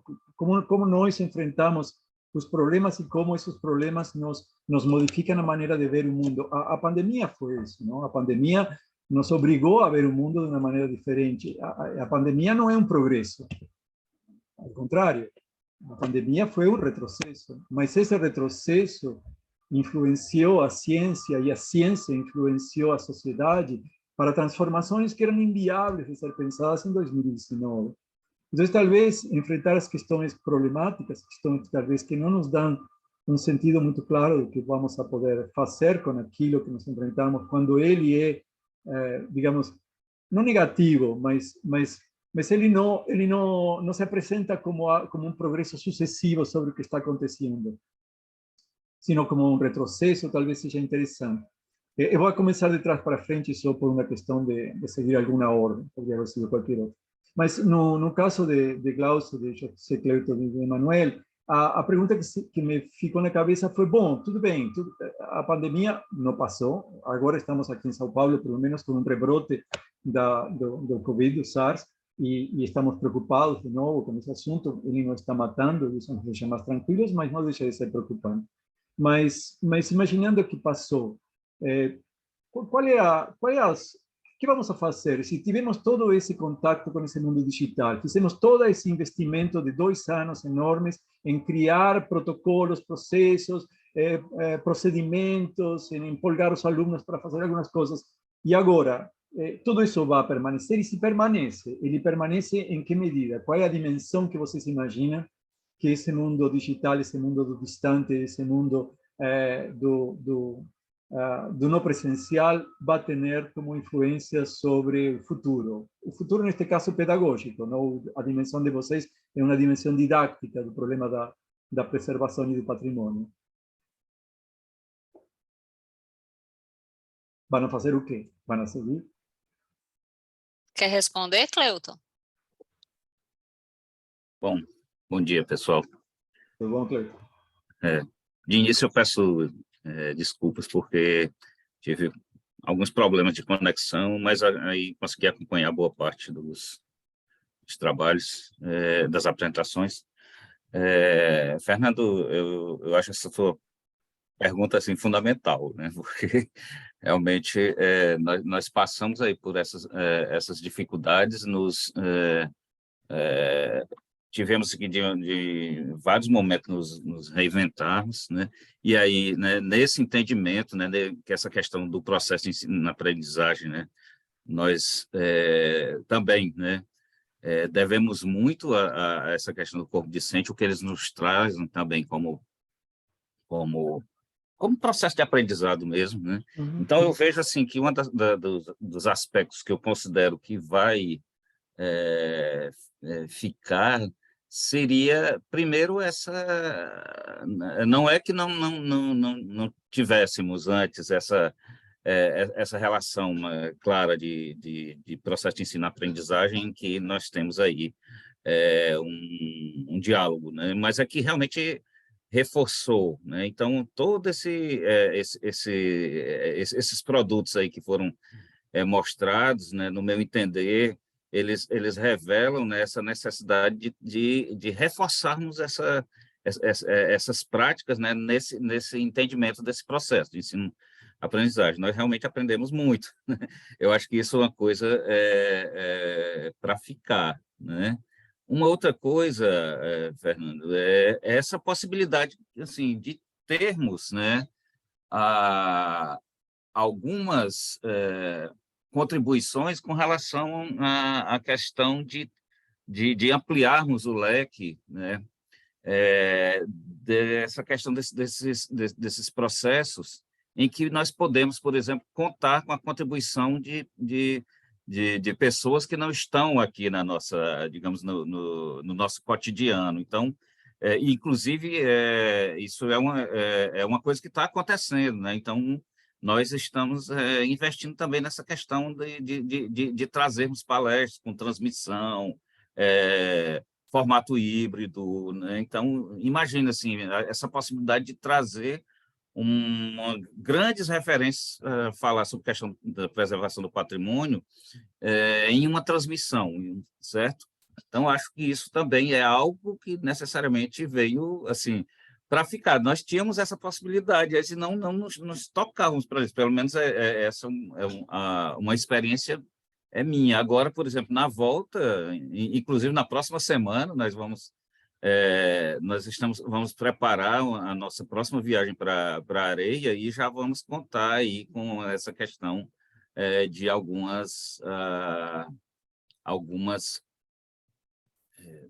participações híbridas mesmo, né? Então, acho assim, esses 2 pontos assim que eu queria colocar, né? Primeiro, essa relação do processo ensino-aprendizagem, que para mim reforça essa relação de diálogo, né? De construção mesmo, né? Nesse processo. E a segunda, essa possibilidade, né? De darmos continuidade a essas contribuições, né? Que vêm de fora. Eu acho que isso contribui bastante para a nossa formação, né? Glaucia? Não, só reforço mesmo que o professor Cleuto falou, inclusive, nós temos uma integração em outro momento, que acontece com a minha disciplina e com a dele, na segunda unidade, e nós fazemos alguns passeios, né, percorremos algumas outras cidades que estão mais distantes, Salvador, Ouro Preto e demais cidades do Ceará, e nós já estamos usando na segunda unidade esse recurso. A gente vai à sala, a gente orienta os meninos, mas a gente acaba usando também o percurso virtual como um recurso a mais, agregando para eles. Então, eles têm um painel físico para apresentar, não é mais o formato do Instagram, pelo menos nessa atividade específica, mas a gente utiliza outros recursos dos TICs, né, e dos formatos remotos com eles também. Acabou vindo para ficar, né? Vocês acham que vindo para ficar, que estamos realmente já em um momento o momento de transição já passou e que agora realmente já estaremos em um momento de consolidação da integração desses novos métodos digitais no próprio processo didático-pedagógico, é isso? Isso. E complementando, como o próprio Cleuton fala, boa parte desses produtos que a gente muitas vezes idealiza são soluções que eles já trazem, a criação dos discentes que vêm com ideias, criam coisas e aí a gente incorpora e insere em outro momento, né? Então, eles ousam bastante, fazem jogos, fazem trabalhos interativos e a gente às vezes incorpora aquele jogo ou virtual ou físico, e aplica na turma seguinte, e assim, eles são muito dinâmicos e fazem uma troca muito, muito saudável para a gente. Isabela? Só sobre isso, continuando o que eles estão falando, né? Por exemplo, na minha pesquisa é sobre o Japão, e é um universo muito, muito distante para mim, eu não sou descendente de japonês nem nada, então culturalmente é muito distante para mim. Então, justamente essa situação permitiu que eu fizesse cursos, que eu me aprofundasse no tópico, fazendo cursos com profissionais de São Paulo, né? Inclusive, acessando materiais do próprio Japão, assim, então isso realmente é muito rico, né? Para pesquisa nesse sentido. Realmente, o mundo digital abre novas portas, não, isso não cabe dúvida nenhuma. Ele também nos encerra em mundos privados.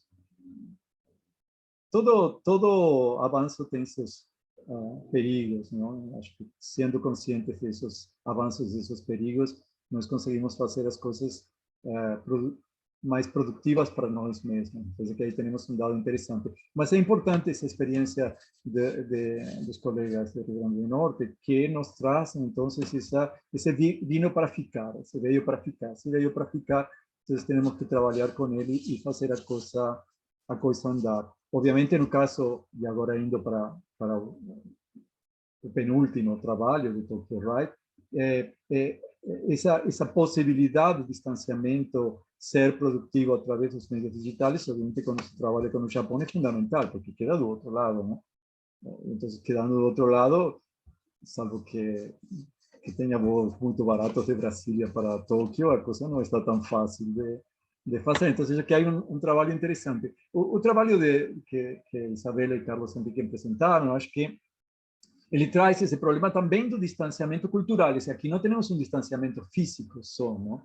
Os distanciamentos são de muitos tipos, sempre foram de muitos tipos. Mas o distanciamento cultural é impressionantemente grande, às vezes, apesar de estarmos juntos, não? Claro, os japoneses também falam inglês, mas veja, a própria maneira, o inglês também é substantivo, não dizer, os japoneses, a própria maneira como a língua se monta e se lê e se escreve faz uma diferença enorme entre eles e nós.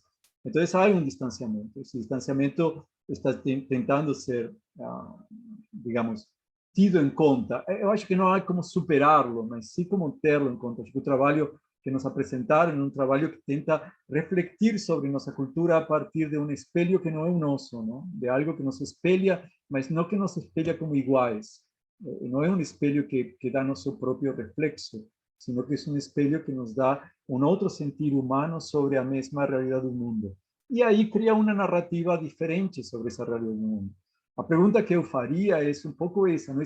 Como essa experiência, que é uma experiência cultural tão diferente à nossa, ajuda ou ajudou a vocês que fizeram a pesquisa a um entendimento melhor de quem? De vocês mesmos, não? De nossa própria cultura, de nossa própria realidade. Ou seja, por que essa experiência, que é uma experiência do outro, é uma experiência que ajuda no entendimento do nosso, de nós mesmos?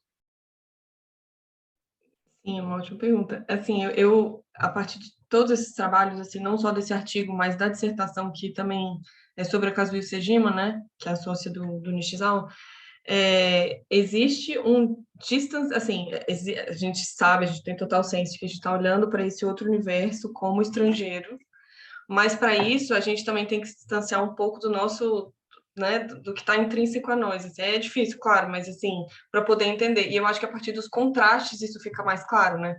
Assim, a gente entende mais as nuances de quem nós somos, assim, do que nós fazemos, de como nos comportamos, até, né? Por exemplo, diante da cidade, diante da memória da cidade, né, do patrimônio, e a partir disso a gente contrasta e entende mais essas diferenças que guiam, assim, que marcam, né? Essas duas culturas. E, assim, duas culturas, no caso, assim, a nossa aqui e a de lá, mas mesmo assim, me aprofundando no tema, é muito perigoso, digamos, tratar como Ocidente e Oriente, porque ainda assim as nuances são eternas.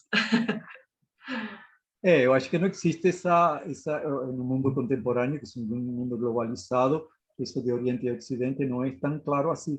Mas apesar disso, existe sim uma clareza. O próprio Nishizawa está apontando essa clareza de como ele se entende a si próprio muito claramente distinto dos ocidentais. E não só dos ocidentais, dos continentais. Veja que eu acho interessante, no caso dele, essa questão com a China. Vocês sabem que japoneses e chineses não se dedicam muito bem, não? Por razões muito óbvias e históricas, atroces, enfim, da Segunda Guerra Mundial e de antes da Segunda Guerra Mundial. Os japoneses invadiram a China e mantiveram a China sob um jugo terrível durante anos. Mas, enfim, a diferenciação que ele faz não é uma diferenciação do Oriente contra o Ocidente, porque ele inclui a China nessa diferenciação. Então, a diferenciação é bem mais sutil, uma sutileza que talvez nós ocidentais não entendemos muito bem, não? Porque nós não seríamos, claro, nós somos capazes de diferenciar a América do Sul para a América do Norte ou as Américas para a Europa, mas todos integramos mais ou menos os mesmos aspectos culturais, não? Todos temos a cultura ocidental como algo que nos une, mas não há uma cultura oriental. Os indianos são totalmente diferentes que os chineses, que são totalmente diferentes que os japoneses. Então, vejam, eu acho que essa riqueza desse mundo que está do outro lado do nosso mundo, que é ocidental, é algo que às vezes é bastante diferente, tão diferente de nós, que não conseguimos entender muito. Por isso me interessou saber o que vocês puderam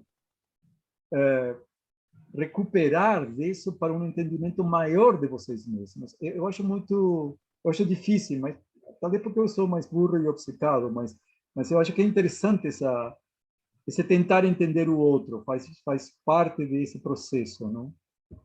Que vocês desenvolveram. E desenvolveram muito bem, é gostoso o texto de vocês. Não, eu acho que até difícil responder, como, assim, acho que no Império dos Signos, o Barthes, né, ele justamente fala sobre o Japão e sobre a questão da linguagem do Japão, e eu acho que é um pouco disso mesmo, ele tenta acessar o Japão de um ponto de vista bem, ele tenta, né, não ter nenhum julgamento, nada prévio, assim, para poder ser bem livre.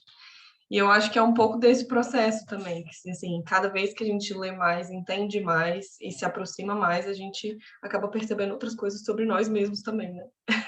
É um pouco Escala você acha anímica, né, talvez. que isso nos enriquece, é isso que você está querendo dizer. É decir, o ver o outro nos enriquece a nós Eu mesmos. acho que sim, com certeza, porque se torna um universo muito mais plural, né? Assim, Nossa. inclusive, o interessante é que tem aspectos da cultura japonesa que nem eles assim, denominam como certo. Por exemplo, a questão do vazio para eles, eles não compreendem, eles não colocam em palavras o vazio, porque para eles simplesmente é. E nós aqui, pelo menos, assim, acho que a nossa cultura tende a colocar tudo justificado e explicado né? Limitado, assim, de alguma forma. Então, acho que isso... Baita mundo racional o nosso. Mas, exato. veja, apesar de não parecer, este trabalho do Tokyo Ride, ele também se conecta com o trabalho anterior ao dele, da normatização aplicada ao HBIM. Porque, se vocês pensam o que significa o BIM, ele é como os japoneses para nós. Nós, quer dizer, nós brasileiros. Eu não sou, como vocês habrão notado por meu acento, mas para nós, digamos que não estamos nesse mundo ocidental mais desenvolvido, não? O BIM é uma entelequia para nós. Não é uma entelequia para os norte-americanos, não é uma entelequia para os europeus, não é uma entelequia para os japoneses, por exemplo. Eles realmente trabalham com essa dimensão tecnológica do BIM de uma forma absolutamente integrada à própria sociedade pós-industrial em que eles vivem. A gente não vive em uma sociedade quer dizer, nós vivimos em uma sociedade pós-industrial porque o mundo vive em uma sociedade pós-industrial. Mas nosso pós-industrialismo é um pós-industrialismo mais precário, vamos dizer assim. E isso nos leva a que talvez essa relação com o BIM, que as colegas também mostraram, o trabalho delas é um trabalho realmente de estado da arte, né?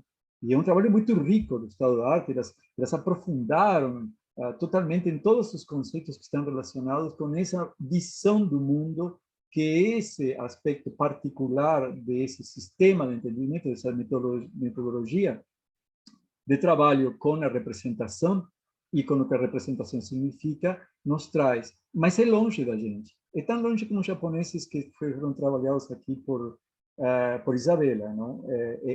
O mundo pensado do ponto de vista BIM é um mundo que não é um mundo... eu gostei porque a Mara falou na sua apresentação, não sei se vocês perceberam, ela tentou nos apresentar o BIM, não? Como se fosse algo que é muito novo, e de fato não é.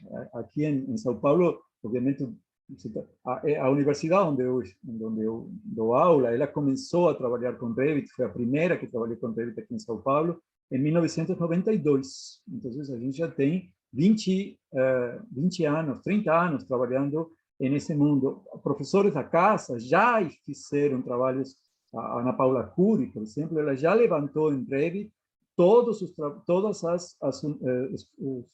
conjuntos habitacionais que foram estudados por Nabil Bonduki, por ela mesma, foram todos modelados em Revit. Para quê? Para fazer uma análise da materialidade, custo, quantidade de materiais utilizados, concreto investido, blá, blá, blá, blá. Tudo isso foi feito quando? Na década de 90. Já faz quase 30 anos. Né? Então, mas continua sendo novedoso, continua sendo novo. Nós mal usamos. Então, é como o trabalho de vocês é como o trabalho delas, é com japoneses mesmo, não?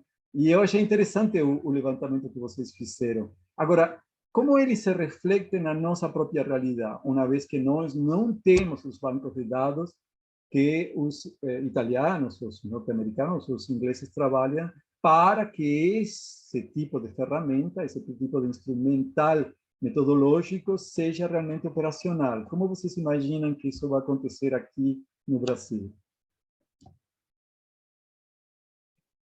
Realmente é uma coisa assim bastante antiga.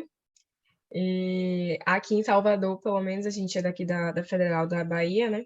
Aqui em Salvador é uma coisa assim que alguns professores tratam, tá ali meio que só no núcleo mesmo do LCAD, que é o laboratório que trabalha com isso, e pronto. E aí um ou outro estudante agora já começa, né, a trabalhar mais com BIM. E também é interessante porque já vai se começar a ser obrigatório, né, o uso do BIM para edificações de cunho público, né? Então, é uma coisa que realmente estão meio que forçando para a gente começar a usar. Nos outros países, realmente, já é uma coisa largamente utilizada, né? Tanto o Revit quanto o ArchiCAD e outras plataformas. Inclusive, é interessante que para o estudo desse trabalho e edificações históricas, a gente tem muita edificação histórica aqui no Brasil, mas a maioria dos trabalhos e a maioria dos estudos feitos sempre são fora, ou é Itália, Espanha, Itália principalmente, né, já está bem à frente, considerado pelo menos essa parte do HBIM, a Itália já está, tipo, anos-luz da gente, ou é Itália ou Espanha, então, assim, aqui no Brasil são poucos trabalhos, né, que começam a trabalhar com a HBIM. Com a HBIM mesmo, um dos primeiros trabalhos foi justamente da Nathalie, em 2015. Então, a gente consegue ver que é relativamente recente, né, se a gente considerar o tempo que o BIM já é utilizado.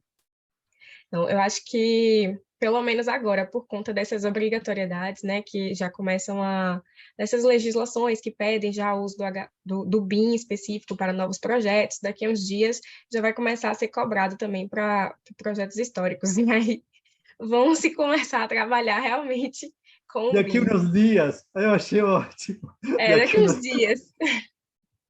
Ai, que maravilha, daqui uns dias.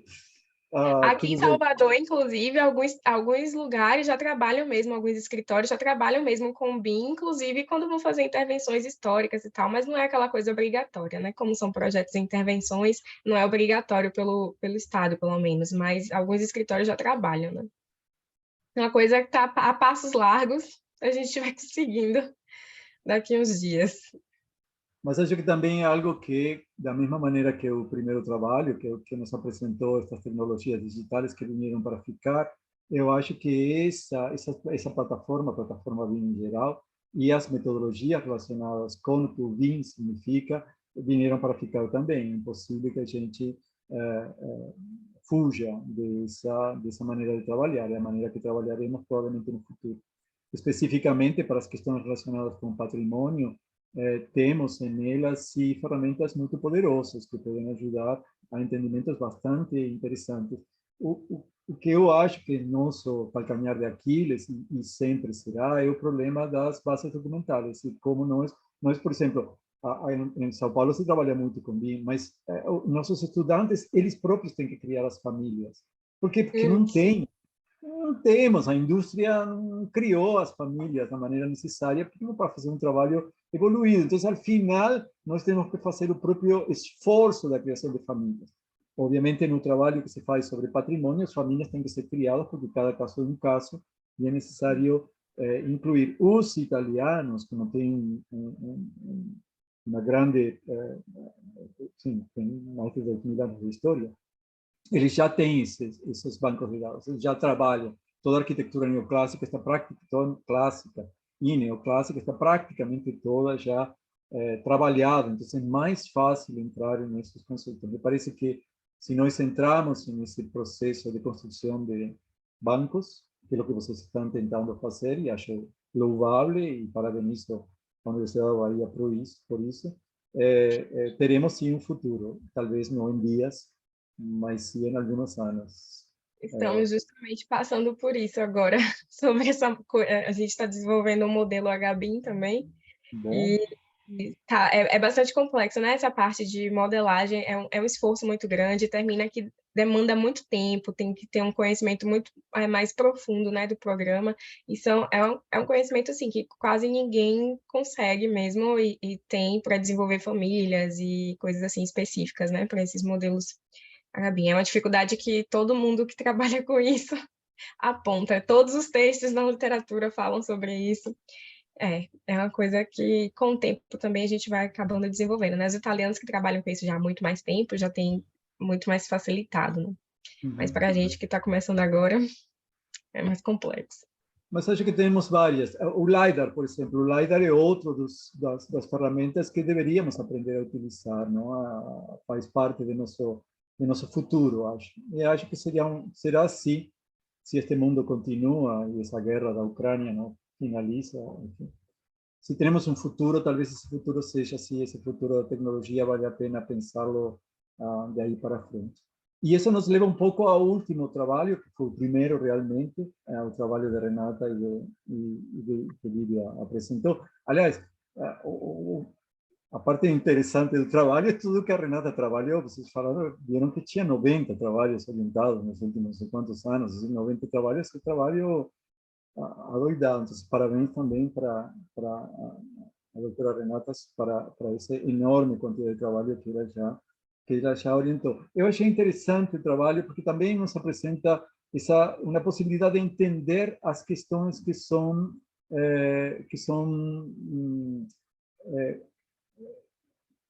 mensuráveis, não?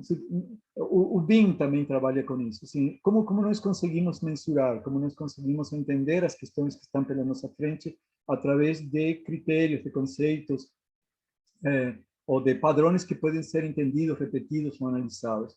O trabalho começou com essas 90 projetos e terminou realmente com 19. Eu gostaria que ela também voltasse para contar-nos um pouco mais sobre um dos critérios que ela apresentou, acho que foi que estava vinculado a Fernandes Galiano, que eu não terminei de entender o que significava o feminino e o masculino. Não sei se vocês entenderam na apresentação dela o que esses critérios de feminino e masculino tinham a ver com essa particular, talvez Lívia nos pudiera retomar esse tema e nos elucidar um pouco melhor o que significava esse aspecto da apresentação delas. Ou a própria Renata, enfim, quem estivesse por aí. Oi, estão me ouvindo? Vamos. A Renata precisou sair. Ai, desculpa, estou gritando. Tranquilo. A Renata precisou sair porque agora, meio-dia, ela ia dar aula. Aí ela está no chat. Então, esse daí do Luiz Fernandes era o gênero de restauro e conservação sobre a construção pré-existente, né? Foi uma análise que nós fizemos. Por quê? De todos esses projetos, nós selecionamos os projetos que tinham efetivado, de fato, um projeto de intervenção, onde existiam duas construções, o patrimônio, a edificação pré-existente, e a nova inserção formal. Essa análise de feminina, masculina e neutro era sobre as intervenções realizadas sobre a edificação pré-existente. Quais eram o nível dessas intervenções?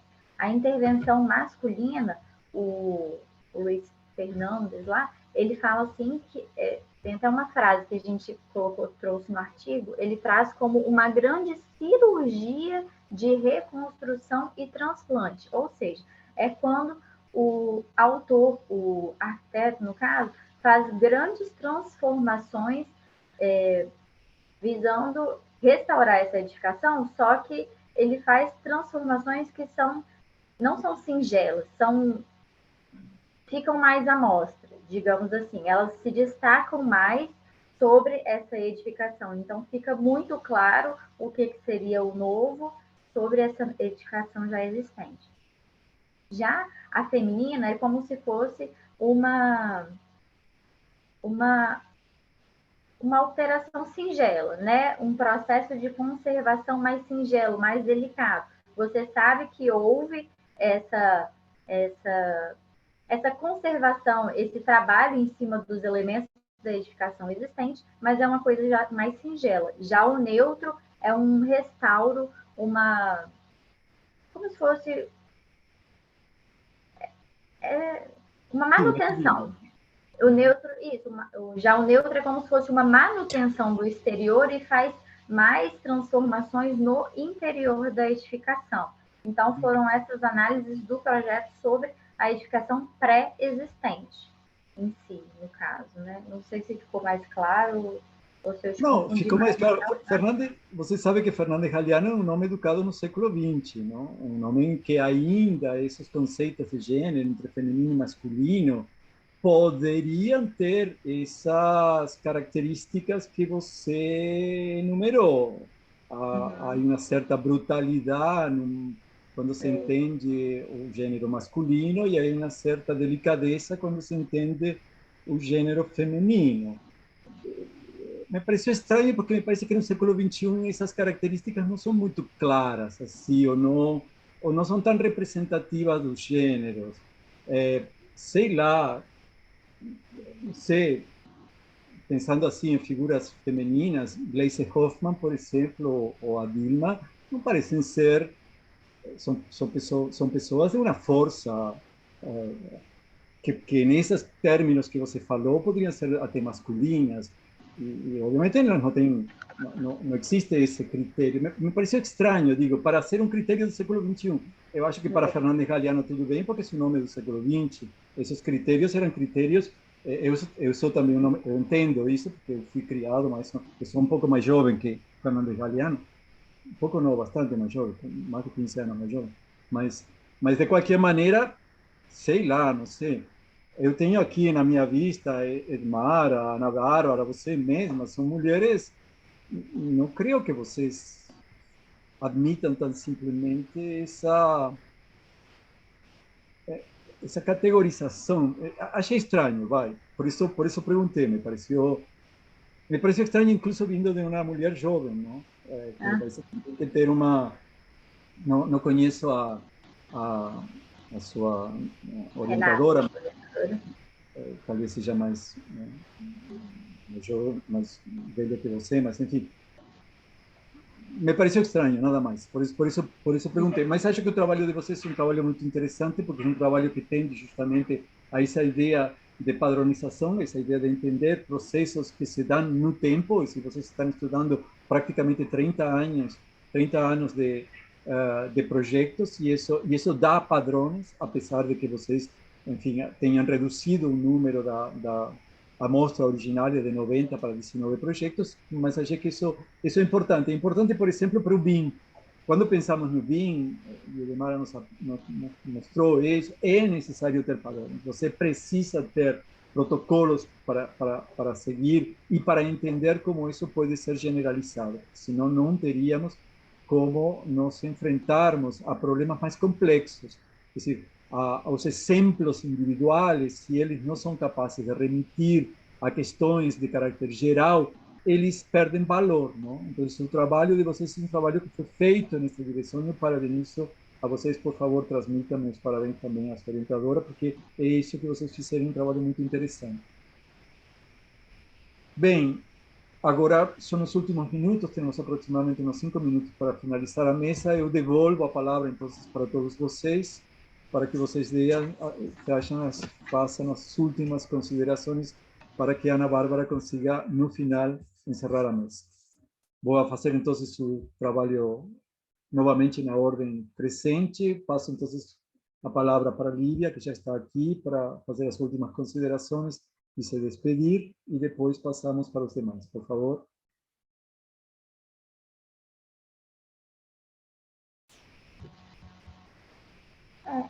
Só deixar aqui, a gente estava falando das tecnologias, dos bancos de dados, e uma das dificuldades nossas de acesso ao material, que igual você falou, de 90 projetos identificados, nós só conseguimos acessar 38.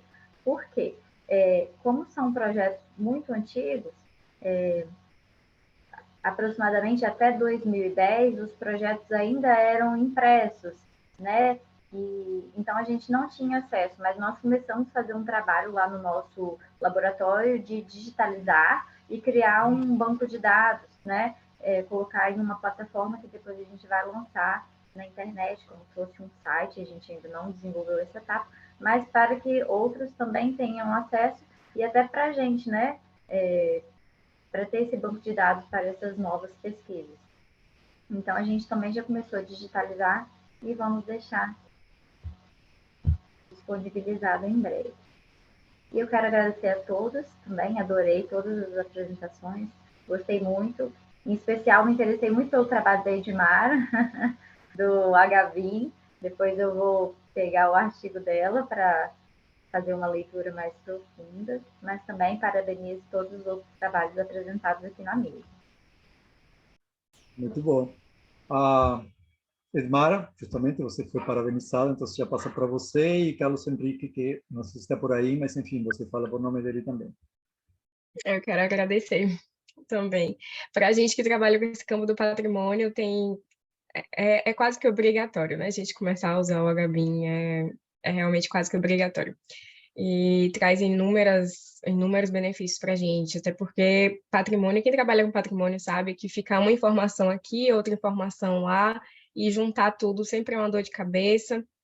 Então, o BIM ele chegou para isso, pelo menos, para unificar nessas informações, auxiliar toda essa parte de restauro, de planos de conservação e restauro, manutenção, tudo isso. Então, para a gente que trabalha com restauro, é muito bom mesmo. Obrigada, gente. Quero parabenizar também os outros trabalhos, são todos muito interessantes e todos merecem aquela leitura mesmo a fundo, né? Aqui a gente só fica instigando, fica todo mundo curioso depois para ler os trabalhos mesmo na íntegra. Parabéns a todos. Obrigado, irmã. Isabela, você agora. Eu quero agradecer a oportunidade, né? Eu acho que é muito rico a gente, a partir de um tema, que é o patrimônio, gerar outros tópicos tão distintos e ricos. E parabéns para todo mundo que participou, para todos os artigos. Obrigada, Fernando e Bárbara, pela mediação também. E é isso. Obrigada pela oportunidade. Muito obrigado. Glauce, José, Emanuel, quem esteja por aí. Glauce já deu algo aqui, mas vamos... Abrir aqui. Bom, acho que eu falar em nome de todos, a gente agradece muito a oportunidade dessa troca, né, muito saudável, muito rica para todos nós. Eu, especialmente, não sou, a princípio, de formação da área de patrimônio, mas me vi totalmente inserida e já estou participando de outras pesquisas com outros professores e migrei, né, com o meu olhar da representação gráfica para o patrimônio. Então, cada vez mais eu aprendo muito. Então, para mim é um momento muito rico, né? Então, agradeço em nome dos meus colegas, acredito que a gente ficou muito satisfeito com toda essa mesa, com toda essa troca. Estamos disponíveis aí para qualquer troca de e-mail e outros momentos que a gente possa se encontrar, e parabenizo a todos, faço minhas palavras da Isabela, trabalhos tão diferentes sobre o mesmo tema, e isso é muito, muito interessante, né? A gente parabeniza mesmo. Acho que é isso. Obrigada aí pelo momento. Muito obrigado. Realmente, acho que esta mesa tem essa característica da multidisciplinaridade e da multiperspectiva desse ambiente que parece tão estático, não, do patrimônio, e ele não é. Estamos mais japoneses aqui para ver esse assunto do patrimônio. Ele está em movimento, ele se revive a si próprio e ele se transforma com o passar do tempo, com o passar da civilização e da cultura. Acho que estamos de parabéns todos. Então, de minha parte, como coordenador da mesa, eu dou a mesa por encerrada e vou passar a palavra para a Ana Bárbara. Agradeço a todos e a todas pela participação, pela colaboração, e esperamos que prontamente os trabalhos completos saiam nos anais para termos o deleite e o prazer de ler os trabalhos na íntegra. Agradeço também ao ENAMPAR, agradeço ao IAU, a minha própria universidade, onde eu sou São Tadeu, por me permitir estar aqui, e desejo a todos que tenhamos uma boa semana, uma boa proclamação da República. A República se reprogramou agora, isso é bom para todos nós. Acho que tendremos uma República para usar. Bárbara, você. Olá, primeiro eu queria pedir desculpas por não ter conseguido contribuir tanto com a mesa no sentido de discussão. Vocês devem ter notado, eu estou tossindo muito, estou com a fala um pouco comprometida, mas agradeço a todos os presentes, aos participantes em especial, ao professor Fernando pela condução da mesa maravilhosa, pelos comentários excelentes. Agradeço à equipe técnica e da minha parte também dou a mesa por encerrada. Muito obrigada, gente. Muito obrigado a todos e a todas. Devolvo, então, a mesa para a equipe técnica e damos por encerrado exatamente a meio-dia. Somos mais que pontuais, quase britânicos. Obrigado a todos e a todas. Felicidades em os respectivos estados. Tchau, tchau.